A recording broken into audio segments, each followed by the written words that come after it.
welcome back to the channel. I'm Stacy and you're watching Pop Culture Time Machine, where we hit rewind and relive the legendary, the cringy, and the unforgettable moments that happened this very week, way back when. All right, let's kick it off with Minnie Riperton's Loving You, reaching number one on the U.S. Billboard Hot 100 on April 5th, 1975, and had an outsized impact on pop culture, not because it was loud or revolutionary on the surface, but because it quietly redefined intimacy, femininity, and vocal expression in popular music. At a time when pop charts were full of glam rock, funk, big, extroverted soul performances, Loving You was bare, gentle, almost whispered, centered on vulnerability rather than dominance. The pop culture shift was that it was quiet emotion, could command mass attention. Strength didn't have to be loud, aggressive, or theatrical. Unlike many love songs of the era, Loving You isn't pleading, isn't heartbroken, isn't performative. It's secure, tender, and self possessed. The pop culture shift was a woman expressing love without desperation or spectacle to become normalized. This influenced how female artists could present intimacy on their own terms. Ripperton's whistle register, especially the sustained high notes, was rare in mainstream pop, used musically not as a gimmick, expressive rather than flashy. So after Loving You, vocal range became a form of emotional storytelling. High register singing entered R&B and pop vocabulary. The pop culture shift was that technical mastery could serve tenderness, not just prowess. You can hear its influence in artists like Mariah Carey, Ariana Grande, and countless R&B vocalists. So the song feels almost too personal for mass radio, recorded partly as a lullaby dedicated to her daughter, Maya Rudolph. Minimal production, almost domestic in tone. The pop culture shift meant deeply personal moments became shareable without losing authenticity. This opened the door for confessional pop and soul. So Loving You didn't rely on big hooks, danceability, trend chasing sounds, yet it topped the charts. So the pop culture shift meant emotional resonance beat formula. This proved that mainstream audiences could connect with sincerity over spectacle. So over time, the song became shorthand for pure affection, romantic idealism, emotional safety.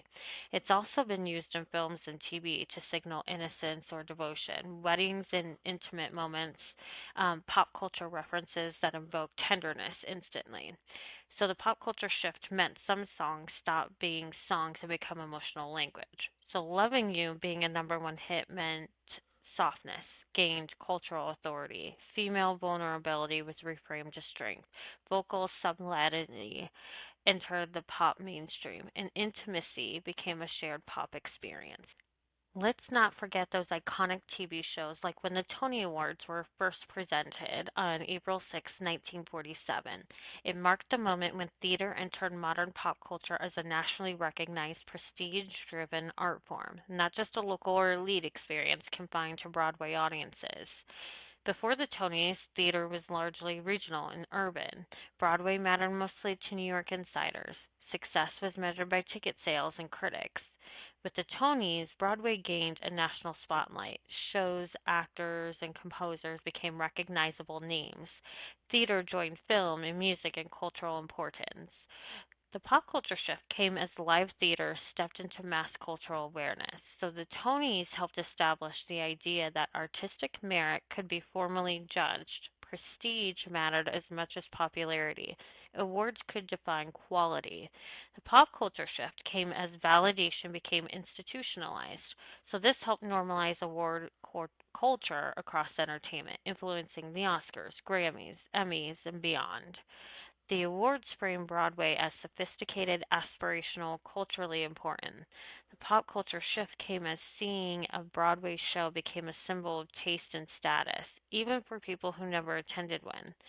The Tonys recognized playwrights, composers, directors, designers. The pop culture shift came as behind the scenes creators entered public consciousness. This encouraged respect for collaboration, not just star power. By celebrating Broadway excellence, American musicals gained legitimacy. Shows became exportable worldwide. Broadway helped define American culture abroad. So the pop culture shift came as the musical became a global storytelling language. Award ceremonies don't just celebrate the present, they archive culture. So the pop culture shift came as pop culture began formally remembering itself, creating a canon of important works that would be studied, revived, and referenced. So the first Tony Awards meant theater joined mass pop culture. Prestige and recognition became part of entertainment. Broadway became symbolic, not just local award culture gained cultural power. So live performance earned a permanent place in cultural history. The Tonys helped ensure that theater wasn't just something that happened, it was something that mattered, remembered alongside film, music, and television. Here's your Did You Know of the Week. On April 9th, 1950, when Bob Hope made his first television appearance, it marked a major cultural handoff from radio and film comedy to television as America's new shared medium.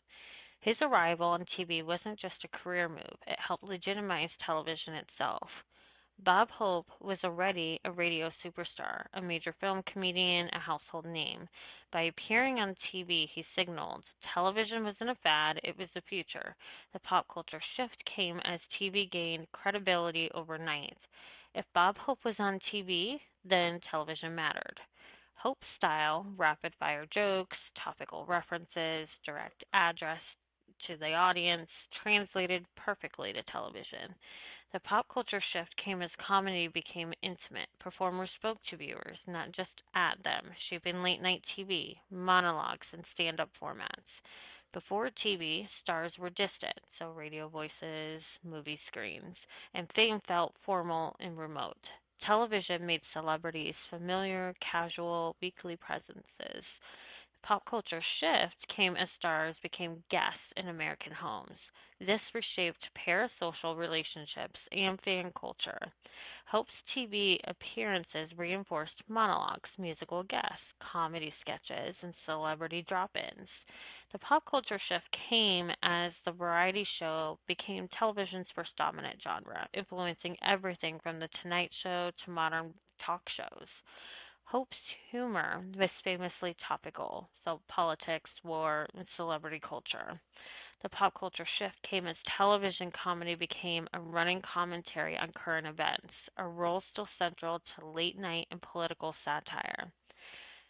As stars like Hope moved to TV, radio lost its central entertainment role. Television became the new communal hearth.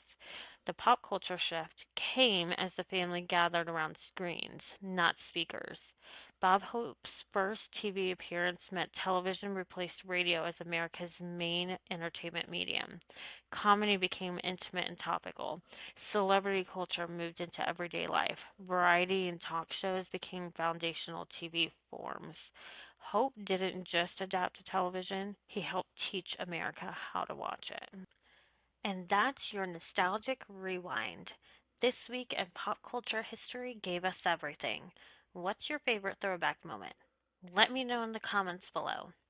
Don't forget to hit that like button, subscribe, and ring the bell so you never miss a ride in the pop culture time machine. Until next week, stay nostalgic, stay fabulous.